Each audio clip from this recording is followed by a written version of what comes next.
저희 하지연 633의 문화는 정시에 시작을 합니다. 정시에. 예. 그래서 지금 이제 사람들이 들어오고 계시는데 일단 시간이 되어서 강의를 진행을 합니다. 먼저 강사님을 소개하겠습니다.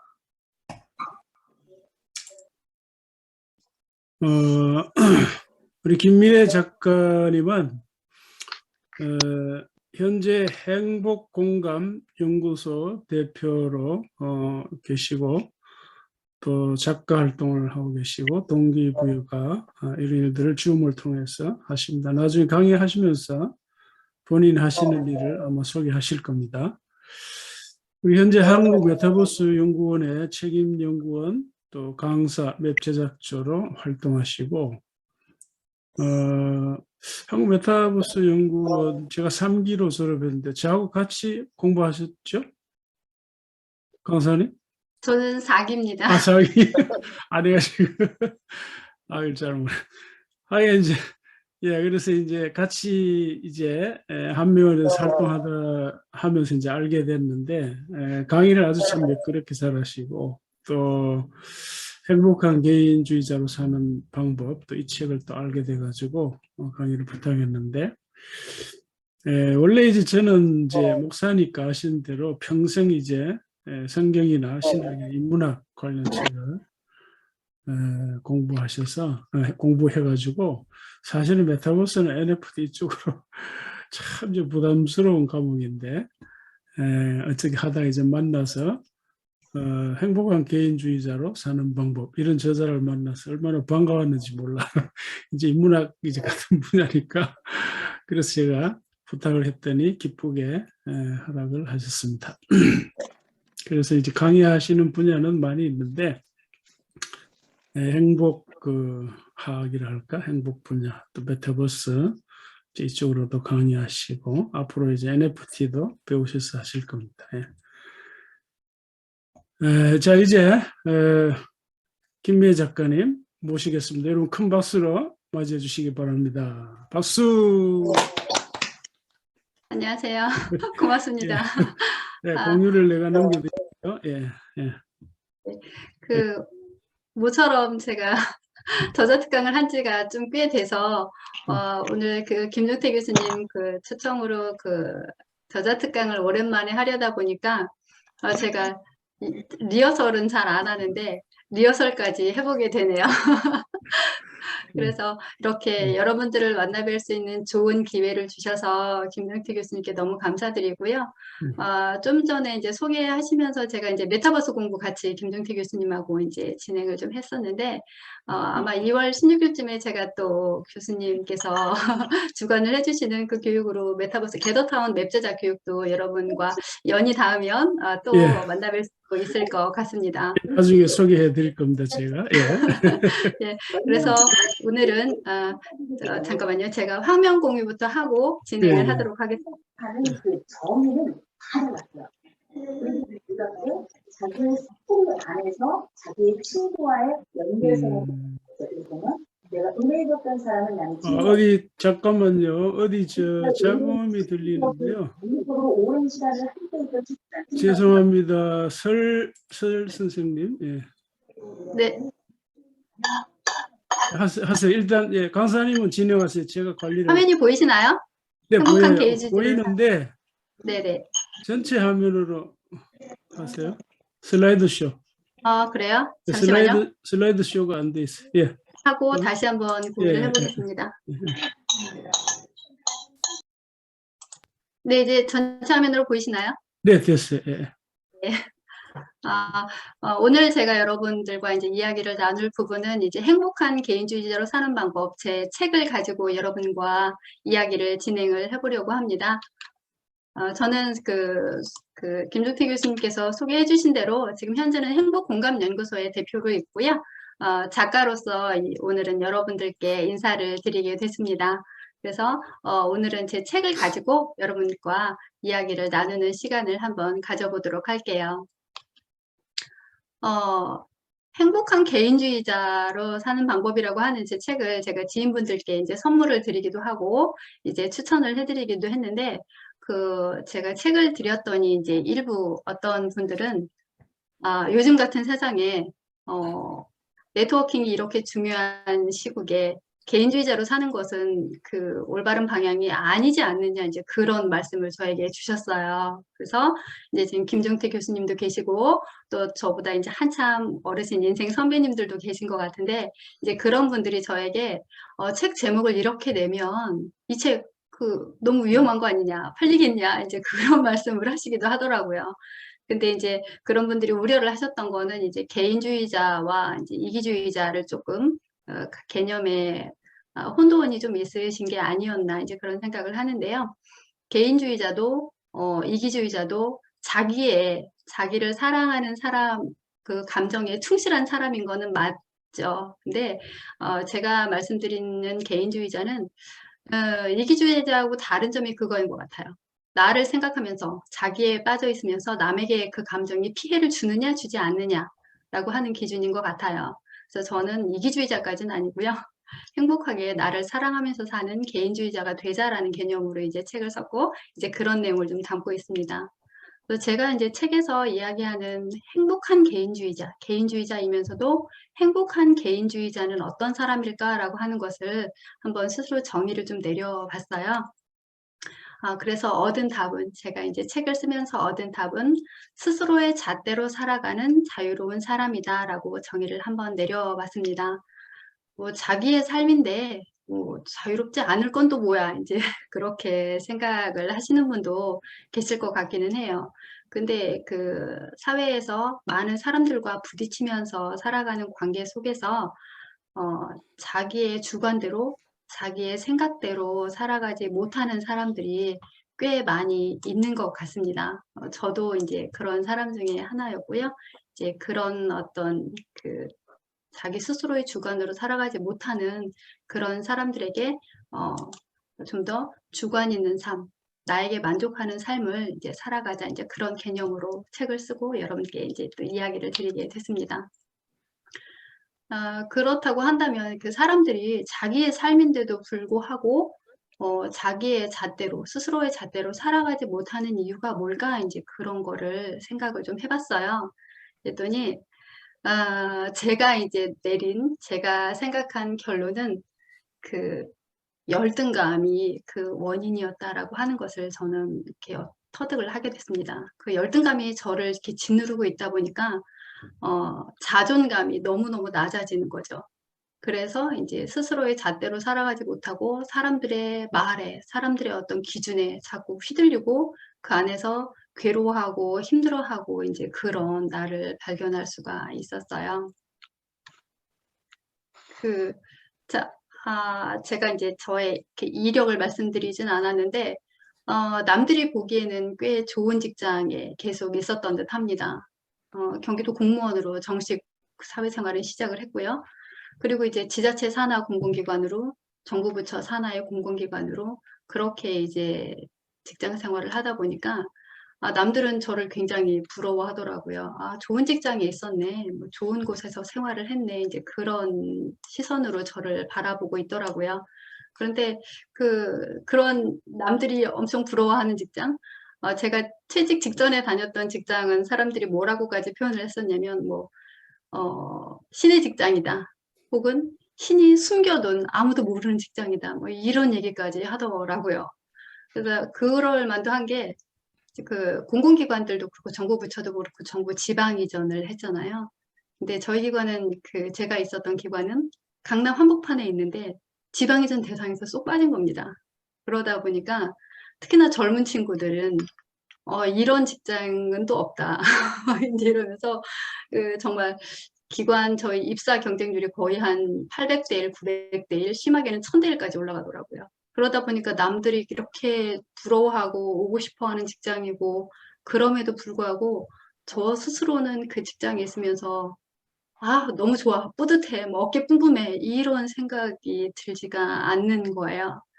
그래서 왜 나는 그런 직장에 있음에도 남들이 다 행복하겠다, 좋겠다 말하는데도 나는 행복하지 않은 걸까? 그런 자괴감이 계속 저를 괴롭히고 있었습니다. 그래서 어느 날 갑자기 3년 전 어느 날 갑자기 12월 29일까지 밤 12시까지 일을 하고 사직서를 던졌어요. 그리고 직장을 과감히 그만두고 나왔습니다. 제가 계속 가지고 있었던, 어렸을 적부터 가지고 있었던 생각이, 내가 직장을 그만두고 집에서 쉬는 날이 오게 되면 나는 글을 쓰면서 이제 나의 인생 2막을 준비해야겠다, 인생 2막을 살아야겠다, 그런 생각을 늘 가지고 있었습니다. 그래서 첫 책으로 행복한 개인주의자로 사는 방법이라고 하는 책을 이제 쓰기 시작했어요. 그게 제가 정말 원하는 이렇게 사는 삶이 행복한 삶이겠지라고 해서 시작한 저의 인생 2막의 시발점이었습니다. 제가 그렇게 남들이 되게 가고자 하는, 입사하고자 하는 그런 직장을 그만두게 되는 결정적인 계기가 있었어요. 그냥 행복하지 않아, 그냥 뭐 직장이 힘들어, 그냥 그런 감정만 있었다고 한다면 직장을 그만두는 것까지는 하지 않았겠죠. 근데 제가 직장을 그만두기까지에는 정말 큰 결정적인 계기가 있었습니다. 식사 다 하셨는지 모르겠어요. 제가 다음 장표에 보여드릴 사진이 조금 충격적이어서 여러분들이 보셔도 괜찮을지 모르겠는데 잠깐 보여드리고 닫도록 하겠습니다. 이 사진이 제가 직장 생활하면서 면역력이 다 무너져서 굉장히 힘들었을 때 당시의 사진인데요. 저녁 시간이므로 덮어두도록 하겠습니다. 사실 직장 생활을 하는 이유가 내 가정이 이제 경제적으로 좀 자유로워지기 위해서, 그러면서 좀 더 행복하기 위해서, 그래서 직장 생활을 하는 게 아닐까, 이제 그런 생각을 하게 됩니다. 그게 이제 직장 생활을 하는 궁극적인 목적이 아닐까 싶어요. 그런데 제가 막 너무 열심히 막 이렇게 다람쥐처럼 막 열심히 살다 보니까 제가 어느 순간에 이렇게 스페인 투장에 황소가 되어 있는 것 같은 그런 느낌이 드는 거예요. 아무 목적 의식도 없이 내가 직장 생활을 왜 하는지도 모르는 채 그냥 빨간 보자기만 보면 무조건 달려드는 거죠. 머리부터 디밀고 그냥 달리고 보는 거죠. 이제 그런 저의 모습을 제가 보았어요. 그래서 저희 아이가 지금 이제 성인인데요. 저희 아이가 초등학교 3학년 때였었어요. 그래서 그때도 이제 제가 몸이 안 좋아서 휴가를 내고 쉬는 날이었는데 전화가 한 통 오는 겁니다. 근데 이제 아이가 교통사고가 나서 지금 긴급 제가 수원에 살고 지금도 수지에 살고 있는데요. 수원에 살 때였는데 아주대학교 병원으로 호송을 했다는 전화가 온 거예요. 그 전화를 받는 순간에 그냥 머릿속에서 그냥 삐 하는 이명이 들리더라고요. 그리고 그 소리 외에는 아무것도 들리지가 않는 거예요.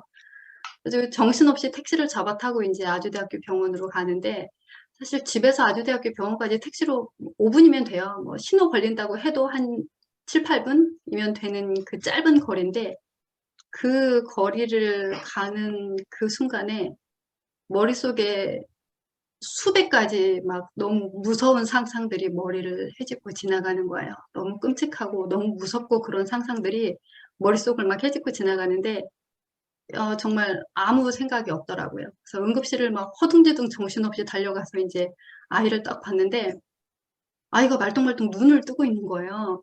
저는 그보다 더 처참한 막 생각들이 머릿속을 지나가고 있었는데 다행히 아이가 눈을 뜨고 저를 바라보는 거예요. 그래서 딱 가서 이제 아이 영화 이렇게 이름을 불렀는데 아이가 엄마 이렇게 저를 부르고 그때부터 막 울기 시작하는 거예요. 그때까지는 엄마가 오기 전까지는 애가 너무 무서워서 울지도 못하고 있었던 거예요. 정신 딱 붙잡고 울지도 못하고 엄마를 딱 보는 순간에 얘가 엄마 그러더니 울기 시작하면서 그냥 의식을 잃더라고요. 이렇게 사지가 다 부러지고 내장 이렇게 장들이 다 파열이 되고 이제 그런 상황이었는데 아이가 이제 무의식인 상태에서 병원에 이렇게 누워 있는데 제가 밖에서 저는 지금 사실은 교회에 다니진 않고 있습니다. 그런데 제가 아는 모든 신을 다 붙잡고 막 애원을 했던 것 같아요. 아이를 살려달라고. 이제 그런 어떤 일을 겪으면서 아, 내가 지금 뭐 하는 걸까? 아이 하나 제대로 케어하지 못하고 이 아이 하나를 그 케어하고 행복하게 잘 살고자 해서 내가 직장 생활을 하는 게 아니었나? 지금 뭐 하러 내가 이렇게 아무 목적의식 없이 아이 하나도 지켜내지 못하면서 직장 생활을 하나 그런 자괴감이 막 밀려왔었습니다. 그리고 두 번째는 이제 좀 전에 이제 사진으로 보셨지만 이 건강이 완전히 다 무너졌던 거예요. 제가 매일매일 이렇게 새벽에 출근하고 밤 10시, 11시는 기본에 바쁜 시절에는 뭐 1시, 2시도 거의 기본이고 이런 생활을 계속 되풀이하다 보니까 이제 몸에 무리가 왔던 것 같습니다. 그래서 이제 그 면역 체계가 완전히 다 무너졌다고 하더라고요. 그래서 맨 처음에는 이제 두드러기가 뭐 continue to respond to emerging challenges such as silicosis. The insidious 전체 음소거를 좀 해야 할까요? 그냥 하세요. 내가 관리하고 있으니까요. 예. 그래서 하세요. 이제 네, 고맙습니다. 예. 몸에 이제 한 달에 두드러기가 한 번, 뭐 이제 시일이 좀 지나니까 한 달에 두세 번, 그리고 우선은 일주일에 한 번, 그게 이제 시기가 차츰차츰 당겨지더니 이제 매일매일 두드러기가 아까와 같은 그런 상황이 매일매일 반복이 되는 거예요. 그러다 보니까 이제 뭐 업무에 집중은 뭐 말할 것도 없고 이제는 대인 기피증까지 일어나기 시작하더라고요. 도저히 사람을 만나거나 뭐 이런 직장 출근을 하는 것조차도 저한테는 너무너무 이게 무서운 상황이 돼버린 거예요. 그때다가 몸의 모든 이제 장기들은 다 염증이 나기 시작하더라고요. 뭐 자궁염에, 난소염에, 뭐 얼굴 안에서는 부비동염까지 몸의 모든 기관들에 다 염증이 일어나는 이제 그런 상황이 발생을 하면서 아이도 제대로 지켜내지 못하고 몸은 몸대로 다 망가지고 내가 직장 생활을 뭐하러 하나 막 그런 자괴감이 엄청 저를 괴롭혔던 것 같아요. 그래서 제가 직장을 그만두고 이제 책을 쓰면서 저를 돌아보는 계기를 가지게 된 것 같습니다. 그래서 도대체 나는 왜 남들이 다 이렇게 부러워하고 좋아 보인다라고 말하는 그 상황에서 나는 왜 스스로 행복하지 못하고 계속 힘들다고만 느끼고 그런 삶을 살고 있는 것일까? 그래서 저 스스로에 대해서 진단을 좀 해봤습니다. 봤더니 저는 정말 철저하게 열등감 덩어리이다라는 것을 인정하지 않을 수가 없었어요. 사람이 이제 열등감을 느끼는 요인이 두 가지라고 합니다. 첫 번째는 선천적인 요인들이 있고, 두 번째는 이제 후천적인 요인인데, 선천적인 요인 중에 뭐 국가, 부모, 집안, 외모 뭐 이런 거 있는데 집안이 열등감에 빠지지 않을 만큼 잘 살았냐 뭐 그런 건 아니에요. 저는 고향이 충남 보령이거든요. 그래서 그냥 가난한 농촌 그냥 아이였어요. 이제 그런 중에 이제 어떤 불의의 아버지의 사고로 인해서 아버지도 갑자기 돌아가셨고 뭐 이런 상황이 되면서 뭐 집안이 뭐 대놓고 좋다 뭐 이런 건 아니었지만 그런 어떤 선천적인 요인으로 속하는 것들이 저의 열등감으로 나타나서 저를 괴롭히거나 그러지는 않았어요. 정작 저를 괴롭혔던 것은 후천적인 요인들이었던 것 같습니다. 저 가난했고 정말 학벌도 없고 정말 소심하고 너무너무 조용한 성격이고 이제 그런 저의 모습, 저의 내면의 모습들에서 열등감을 가졌던 것 같아요. 중학교 때 아버지가 갑자기 의문의 사고사를 당하셨어요. 그래서 이제 사고를 당해서 병원에 계시는 동안 집안의 모든 이제 자산들은 전부 탕진을 했던 것 같아요. 그리고 이제 다 빚더미에 올라앉았는데 그렇게 이제 아버지가 돌아가시고 이제 남아있는 거는 온통 빚만 가득한 이제 그런 상황이 됐는데 저희가 5남매거든요. 그래서 제가 넷째인데 그때 이제 큰오빠가 사회생활을 하고 있었고 언니는 대학 입학을 포기해야 되는 상황이었고 저는 이제 중학생, 제 밑으로 또 동생 초등학생도 있고 이제 그런 정말 줄줄이 막 돈 들어가야 할 일이 대기를 하고 있는데 뭐 어떻게 지금 뭔가를 할 수 있는 그런 여력이 없어서 정말 좀 힘든 생활이 그때부터 시작이 됐던 것 같아요. 그래서 저는 한 번도 제가 여상이란 데를 가게 될 거라고 생각을 해본 적이 없었습니다. 좋은 이제 인문계 고등학교에 가서 좋은 대학에 가서 아나운서가 되어야지라고 하는 저의 청사진은 이미 딱 구체화되어 있었어요. 그래서 지금도 제가 강의를 하고 나면 이렇게 다른 분들 어떤 이렇게 피드백이 아나운서 같아요라는 그런 피드백을 주시는 분들이 좀 있더라고요. 근데 제가 중학교 때까지만 해도 9시 뉴스를 계속 이렇게 녹음을 해서 그걸 아나운스멘트를 계속 외우고 다니고 이제 그러는 일들을 했었거든요. 고등학교 때까지도 그 꿈을 버리지 못했었고 이제 그런 어떤 습관들이 남아 있어서 그런지 제가 직장 생활을 하면서도 어떤 기관의 행사나 이런 데서 사회자 역할을 굉장히 많이 했던 것 같아요. 근데 어쨌거나 저는 대학에 가서 아나운서가 되어야지라고 하는 김만숙님 고맙습니다. 그렇게 꿈을 가지고 있었는데 엄마가 중3 때 여상을 가라는 거예요. 너를 이제 대학에 보내줄 그런 여력이 안 되니 여상에 가서 일찌감치 사회에 나가서 너 앞가림을 해라. 이제 그런 말씀을 하시는데 그게 어린 저한테는 정말 좀 나쁜 생각을 할 만큼 너무너무 큰 고통이었었어요. 그렇게 이제 고등학교에 여상에 가서 여상에서 정말 너무너무 괴로운 저하고는 맞지 않는다는 그런 생각 때문에 정말 여고 3년이 정말 저한테는 너무너무 괴로운 시기였던 것 같아요. 그렇게 여상을 졸업을 하고 이제 사회에 나와서 정말 악착같이 악착같이 이제 해서 남들이 다 부러워하는 남들이 다 정말 잘 됐다라고 하는 그런 모습으로 있었지만 그 어릴 적에 제가 갖고 있었던 그 가난했고 학벌도 없고 이런 정말 내성적이고 소심한 성격 이런 것들이 저의 열등감의 요인으로 제 내면에 계속 고착화되어 있으면서 저를 계속 괴롭히는 그런 형국이었던 것 같습니다. 그리고 두 번째로 이제 제가 진단한 저의 모습은 강박관념 속에 갇힌 사람이다라고 하는 거예요.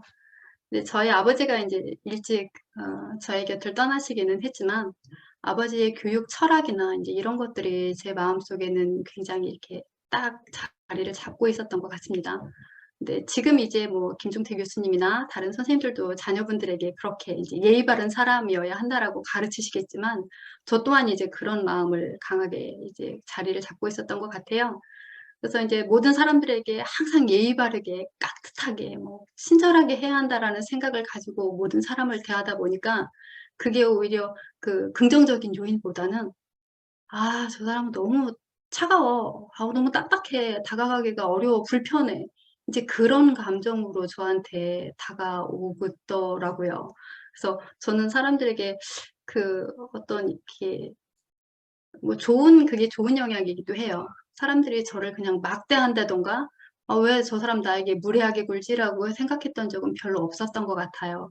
오히려 불편하고 뭔가 말을 좀 가려서 하고 심지어는 직장에서 윗분들도 한 번도 이렇게 저에게 이렇게 큰 소리로 이렇게 언성을 높여서 저를 혼내시거나 그런 적은 없었던 것 같아요. 그러니까 남들이 보면 그 또한 야, 넌 좋겠다. 혼나지도 않고 어떻게 너는 혼나지도 않고 나오냐 비법이 뭐냐 막 이렇게 물을 정도로 저에게는 이제 그런 일은 없었던 것 같은데 제가 책을 쓰면서 이렇게 돌아보니까 그게 결국 좋았던 것만은 아니었더라고요. 모든 사람들이 저를 가깝게 편하게 마음 놓고 이야기할 수 있는 사람, 나를 충분히 교감할 수 있는 사람으로 생각하지 않았었던 거더라고요. 늘 불편하고 다가가기 어려운 사람으로 저를 대하고 있었던 어떤 반응이었던 거구나라는 것을 저 스스로 진단을 할 수가 있었어요. 두 번째는 이제 항상 깔끔한 외모를 갖추어야 한다라고 하는 강박관념에 완전 철저하게 갇혀있는 저 자신을 또 느꼈습니다. 지금 이 사진에 있는 이 커리어 우먼이 딱 저의 모습이라고 생각을 하시면 될 것 같아요. 제가 수원에서 이제 강남으로 출퇴근을 할 때 벌써 그것도 한 15, 16년 전이네요. 그때는 사실 용서고속도로가 없었어요. 그리고 신분당선이라고 하는 전철도 없었고 유일하게 그 수원에서 강남으로 가는 그 광역버스라고 하나요? 광역버스를 타고 경부선에 이제 경부고속도로에 이렇게 버스가 올려서 그렇게 강남을 가는 그런 노선이었는데, 지금 딱 저 모습으로 늘 수트에 셔츠에 그리고 정말 저는 꼭 6, 7cm 하이힐을 고집했던 것 같아요. 힐을 신고 그리고 저 차림에 저는 백팩은 전혀 어울리지 않는다고 생각을 했어요. 그래서 늘 정말 그 딱 브리프케이스를 딱 들고 정말 그렇게 출근을 했거든요. 근데 편도 2시간이 넘게 걸립니다. 수원에서 강남역까지 가서 강남에서 2호선을 타고 다시 삼성역까지 가고 막 이러는 일들이 왕복 2시간이 넘게 걸리거든요. 편도. 그러니까 왕복 이제 4시간이 넘는 출퇴근 시간인 거죠. 근데 그런 시간에도 그렇게 엄청나게 이렇게 왔다 갔다 하면서도 한 번도 저런 그 옷차림을 이렇게 흐트러뜨려 본 적이 없었던 것 같아요. 그러다 보니까 너무너무 힘든 거예요. 지금 생각해 보면 이제 제가 퇴직한 지 한 3년이 됐는데요. 지금 생각해 보면 왜 그러고 다녔나 싶을 만큼 저 스스로도 이해할 수가 없는 상황인데, 그 구두를 신고 이렇게 수트를 입고 가방은 한 손으로 들고 이렇게 출근을 하다 보면 사실 출근하는 것 자체가 저한테는 너무너무 힘든 일입니다. 가서 바로 일을 착수를 해야 하는데, 김한송 님도 경험을 하고 계시죠? 글쎄요, 구두를 신었다는 건 정말 젊다는 증거였으려나요? 아무튼 제가 불과 3년 전까지도 그러고 계속 출퇴근을 했었어요. 근데 이게 너무 이렇게 완벽한 모습, 이게 나만의 완벽한 모습이다라고 하는 강박관념을 만들어 놓고 그 안에 저를 자꾸 가두려고 하다 보니까 이 바쁜 직장 생활 속에서 그동안 저한테는 엄청나게 큰 일이 되는 겁니다. 그래서 직장에 도착해서 바로 일을 착수해야 되는 그 순간에 저는 너무너무 이미 지쳐 있는 거예요. 그러다 보니까 일의 능률도 떨어질 테고요. 그리고 제가 너무너무 지쳐 있다 보니까 사람들을 대함에 있어서도 더더더 예민해지는 거예요. 이렇게 조금 편안하고 그런 상황이면 남들의 어떤 모난 행동이나 말도 제가 받아줄 텐데, 내가 너무 지쳐 있고 예민하다 보니까 사실 그 남들하고의 인간관계에 있어서도 더 까칠한 고슴도치가 되어 있지 않았나, 이제 그런 생각이 듭니다. 이 두 번째 저의 강박관념이었고요. 세 번째 저의 강박관념은 좀 전에 말씀드린 그 열등감에서 강하게 기인한 게 아닌가 싶습니다. 사회생활을 하면서 뭐든지 나는 잘해야 돼.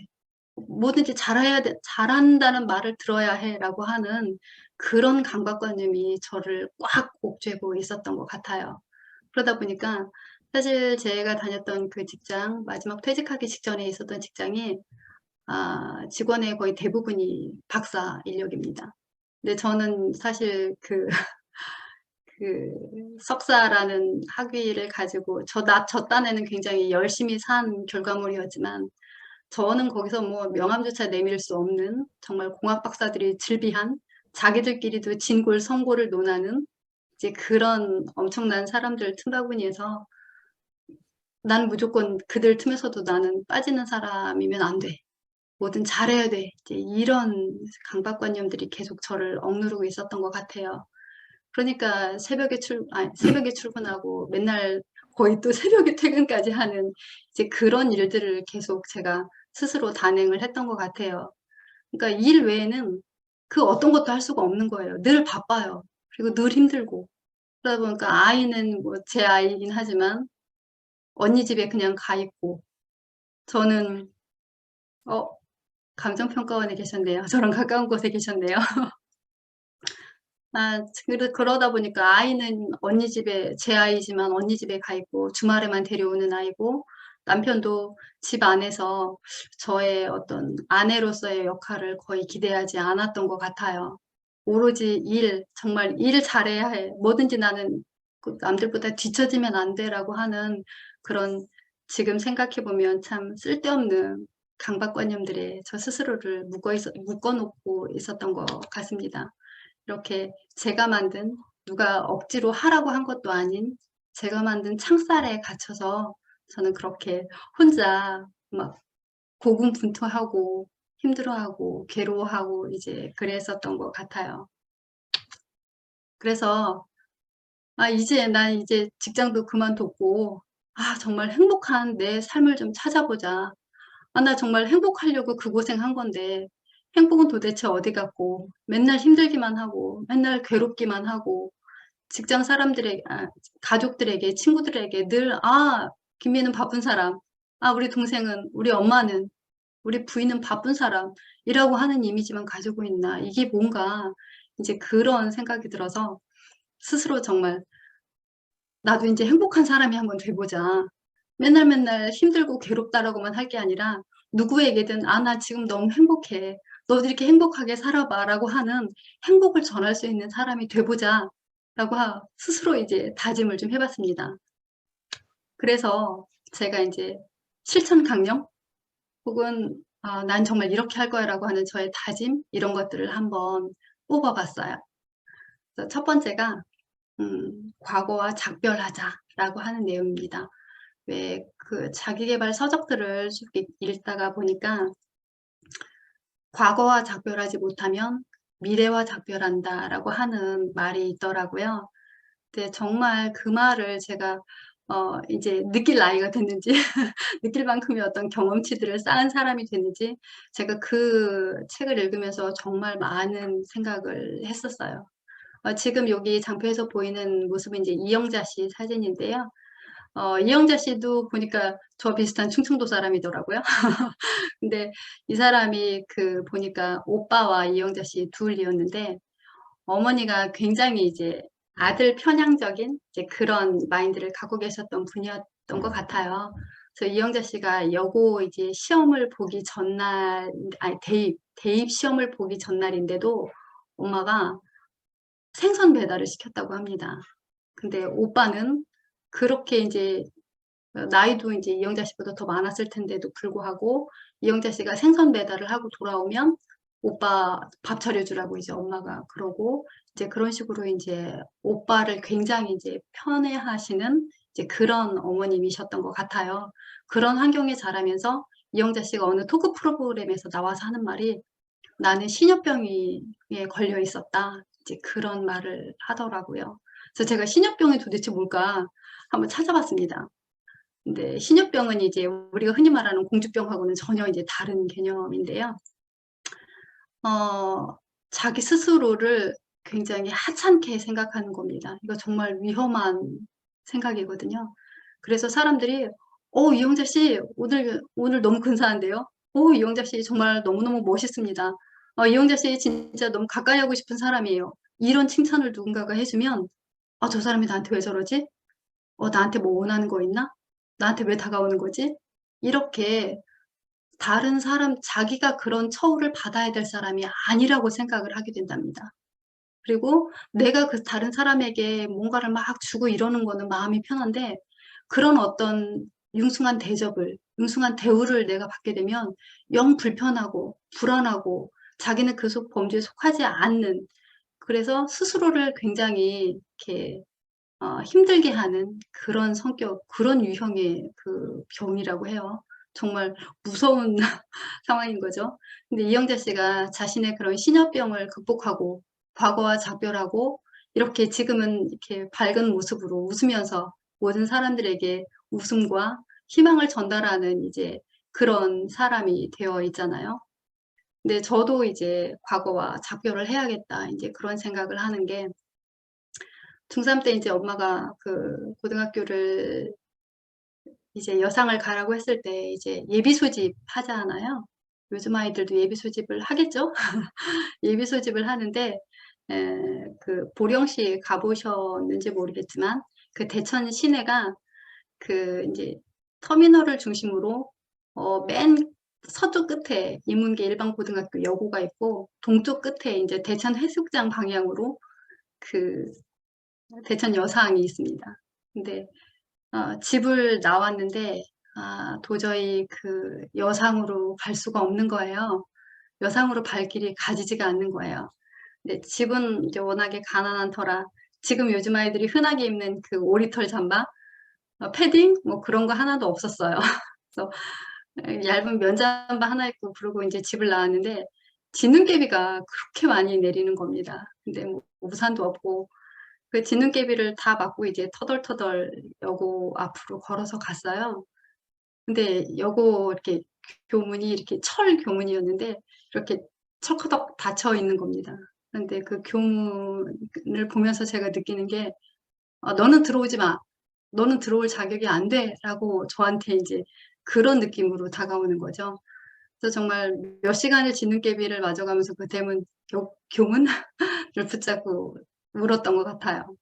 그리고 나서 이제 시내를 관통해서 또 그 진눈깨비를 맞고 여상에 이제 걸어서 갔는데 뭐 예비 소집 일정은 이미 다 끝났죠. 그렇게 이제 가서 유인물이라도 받아와야 되겠다. 이제 그래서 이제 가서 여상에 가서 유인물을 받아가지고 집에 와가지고 밤새 울었던 것 같아요. 내 삶은 왜 이러나, 어린 나이에 내가 왜 이런 일을 겪어야 하나, 이제 그런 생각들을 계속하면서 이제 낮에 그리고 뒷눈깨비를 그렇게 다 맞고 돌아다녔더니 막 우는 중에 코피는 계속 나오고 눈물은 계속 나오고 밤새 이제 막 그런 그 시간을 보내면서 제 중학교 생활을 갈무리를 했던 것 같아요. 뭐 고등학교를 안 갈 수는 없으니까요. 그렇게 이제 하고 여상에 갔는데 정말 미칠 것 같은 거예요. 내가 친한 친구들은 다 여고에 가고 같은 버스를 타고 등하교를 하는데 이 아이들은 여고 교복을 근사하게 입고 있는데 저희 학교는 그때 이제 자율화해서 다시 이제 교복을 입는 문화로 바뀌어가는 과도기였었는데 저희 학교는 이제 교복을 안 입었는데 심지어는 그 교복을 입은 모습조차도 너무너무 근사해 보이는 거예요. 뭐 저도 막 교복을 입고 싶은 거예요. 그래서 그 친한 친구들이 버스에 같이 타는데도 나의 엄청난 열등감에 자존심에 친구들한테 인사도 안 하고 말도 안 걸고 이제 그런 생활을 하면서 이제 여고 생활을 여상에서의 이제 고등학교 3년을 보냈고 교과목을 보면서도 정말 너무 기가 막히는 겁니다. 상업 부기에 뭐 상업 영어에 뭐 상업 경제에 상업 법률에 온통 상업 덩어리인 거예요. 근데 정말 왜 이런 상업에 관한 것들을 학교에서 가르치는지 저는 정말 납득을 할 수가 없었어요. 상고를 갔으면 당연히 상업 과목을 배우는 게 당연한 건데 저는 그런 것들을 가르치고 그런 것조차도 받아들일 수가 없었고 3년 내 계속 이렇게 방황과 어떤 고통의 연속이었던 것 같아요. 그런데 지금 이제 제가 돌아보니까 그 영화배우 찰리 채플린이 이런 말을 했다고 합니다.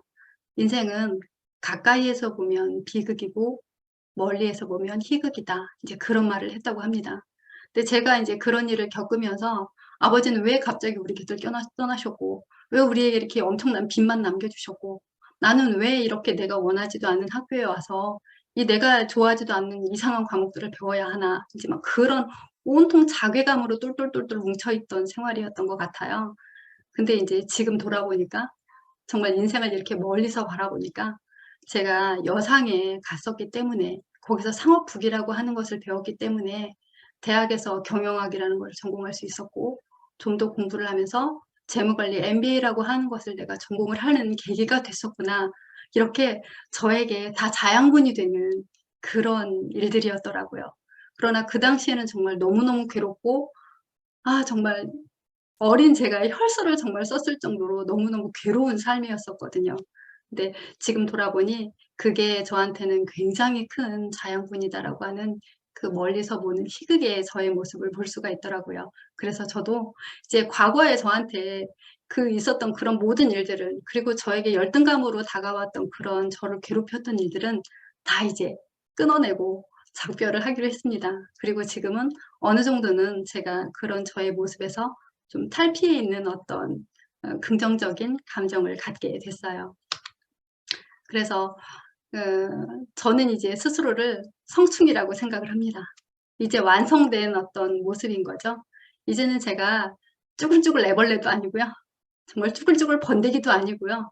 저는 이렇게 정말 활짝 날개를 펴고 날아가는 이제 나비의 모습이 돼 있다고 저 스스로는 생각을 하기로 했습니다. 그리고 남들에게 좋은 사람의 모습을 이제 보이는 것을 이제는 그만하기로 결심을 했어요. 고맙습니다. 행복이 좀 보이시나요? 제 얼굴에서. 제가 이게 정말 열등감이라고 하는 정말 저는 그걸 병이라고 이름을 붙이고 싶은데요. 열등감이라고 하는 그 병에 시달려 있다 보니까 남들이 저에게 뭐 비난의 소리, 안 좋은 소리를 하게 되면 저는 그거를 저 스스로 제가 잘못했기 때문이라고 저를 괴롭히는 거예요. 아, 내가 그 사람에게 더 잘해야 하나 봐. 아, 저 사람에게 내가 뭔가를 잘못했기 때문에 나에게 저런 말을 하나 봐. 이제 이런 식으로 저를 괴롭히는 사람에게조차 저는 되게 잘하려고 그런 노력을 하고 있었더라고요. 그래서 이 또한 제가 이제 책을 쓰고 공부를 하면서 본 내용인데요. 그 자기가 빛날 수 있는 자리에 늘 위치하라라고 하는 얘기가 나오더라고요. 그리고 나를 좋아해주는 사람들과 함께 있어라라고 하는 그런 이야기를 해주는 내용을 봤습니다. 그래서 저도 인맥 다이어트를 좀 하기로 했어요. 나를 괴롭히는 사람, 내가 늘 그 사람 때문에 마음 아프고 괴로운 사람들은 이제 과감히 놓기로 했습니다. 그래서 직장 생활에서 연을 맺었던 굉장히 많은 그 연락처들, 사람들의 그 어떤 주소록이나 연락처들을 거의 한 2,000개 이상을 싹 다 정리한 것 같아요. 그 사람들을 굳이 내가 가지고 있으면서 언젠가는 끝날 사람들인데 그걸 가지고 있으면서 그 언젠가 때문에 계속 그 사람들을 관리하고 내가 계속 신경 쓰고 할 필요가 없겠다. 나를 소중히 생각하는 사람, 나를 좋아해주는 사람들에게 집중을 하는 게 훨씬 내가 마음으로 행복하겠다. 이제 그런 생각이 들더라고요. 지금 보시는 표는 잡코리아하고 알바몬에서 이제 조사한 인맥 다이어트를 해봤습니까? 라고 하는 그 설문에 대한 대답이라고 합니다. 근데 정말 이 사람들도 인맥 다이어트를 해봤다라고 하는 사람들의 이 그 대답 중에 가장 많은 부분이 소중한 사람에게 집중하려고 라고 하는 의견이라고 합니다. 근데 저는 정말 이 설문을 보면서 아, 그렇구나. 내가 생각을 하는 게 틀린 방향이 아니구나. 이제 그런 생각을 했어요. 그리고 나를 좋아하지 않는 사람들, 나에게 자꾸 아픈 말을 하는 사람들, 힘든 말을 하는 사람들에게 그 사람들에게까지 내가 잘 보이려고 그 사람들조차 나를 좋아하게 만들려고 애쓰는 거 더 이상 할 필요가 없다라는 생각입니다. 몇 년 전에 한 5년 전인가요? 이 미움받을 용기라고 하는 굉장히 유명한 자기계발 서적이 히트를 쳤었죠. 정말 모든 사람들이 다 나를 좋아해 줄 수는 없는 것 같습니다. 어딘가에 꼭 나를 싫어하는 사람이 있게 마련이고 그 사람들에게까지 이제 좋아한다는 마음을 얻고자 좋은 감정을 얻고자 노력할 필요는 없는 것 같아요. 그리고 남의 기준대로 사는 것을 이제 그만두기로 했습니다. 제가 수원에 경기도 수원에 그 경기도 경제과학진흥원이라고 하는 공공기관이 있어요.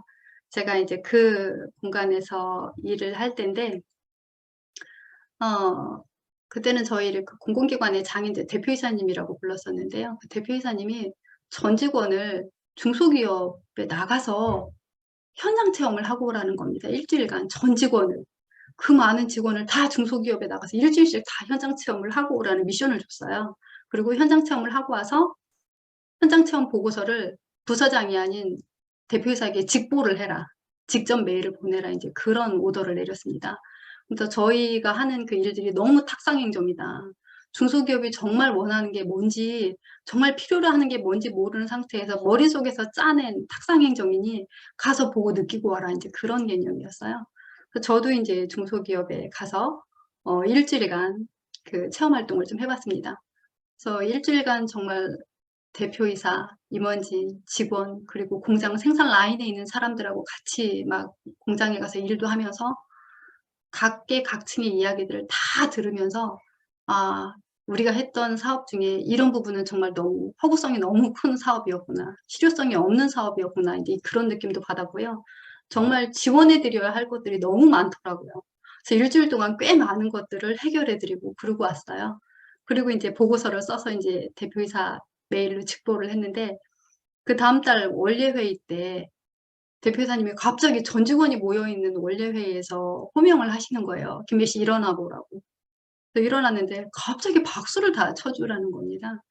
근데 이제 좋다, 뭐 기분 좋다, 뭐 이게 아니라 사람 민망하게 왜 저러시지? 왜 나를 이렇게 곤란한 상황에 만드시지? 막 이제 그런 생각이 막 드는 거예요. 근데 이제 대표사님이 말씀하시기를 내가 원하는 게 내가 당신들한테 나가서 하고 오라는 게 저거였다. 나는 저렇게 가서 어떤 결과물을 좀 당신들이 느끼고 왔으면 좋겠다. 얻어왔으면 좋겠다. 이제 그런 말씀을 하고 이제 원래회의가 끝이 났습니다. 대부분의 사람들은 축하한다. 아, 고생했다. 정말 잘하고 왔다. 이제 이렇게 칭찬을 해줬는데 어떤 사람은 저한테 그런 말을 하더라고요. 아니, 생각이 있는 거냐고 없는 거냐고. 당신이 그렇게 직장 나가서 체험활동 한 내역을 시시콜콜 다 기관장한테 보고를 해서 그렇게 이렇게 얘기를 하고 당신을 사례로 삼으라고 하면 당신 이후로 체험활동 나가는 사람은 도대체 어떻게 하고 오라는 얘기냐고. 생각이 있는 거냐고. 저한테 막 그렇게 이야기를 하는 거예요. 근데 순간 너 정말 나 잘못했나? 내가 너무 여과 없이 모든 걸 다 보고했나? 이제 그런 생각이 제가 미안하다고, 나 거기까지는 생각을 못했다고. 그러고 돌아서 집에 오는데 너무 억울한 겁니다. 내가 잘못한 게 없는데 왜 나한테 그런 말을 하는지. 나한테 그런 말을 할 게 아니라 당신도 나가서 잘하면 되는데 그런 말을 막 했어야 되는 상황이었을 텐데 난 왜 그 사람에게 미안하다고 하고 돌아왔나. 이제 그런 생각이 드는 거예요. 그리고 그게 저한테는 굉장히 저렇게 해서 이런 상황 때문에 사람들이 나를 미워하면 어떡하지? 또 이렇게 해서 또 모난돌 되고 정 맞는 거 아니야? 막 그런 생각이 또 막 들었어요. 근데 사실 남이 하는 말에 굳이 상처받을 필요 없다라는 생각입니다. 그 사람이 가장 매력적으로 보이는 순간이 그 상대방을 존중하는 그 시점이라고 합니다. 근데 이제 상대방을 존중할 줄 모르고 비난하고 힐난하고 하는 사람들의 그 면면의 뒷면을 보면 자기 삶에 부정적이고 자기 삶에 만족스럽지 못하고 그런 사람들이 자기의 그 어떤 불만족스러운 감정을 타인을 공격하는 성향으로 많이 나타난다고 해요.